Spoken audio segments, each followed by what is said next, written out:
Gary Iskak hingga kini masih harus menjalani perawatan intensif di rumah sakit.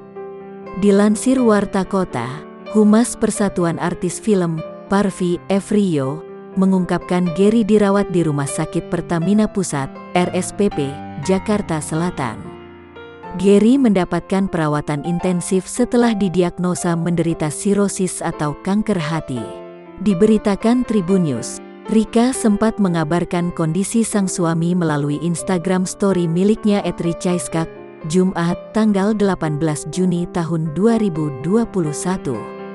Ia mengungkapkan bahwa kondisi Gary Iskak sudah lebih baik dari sebelumnya.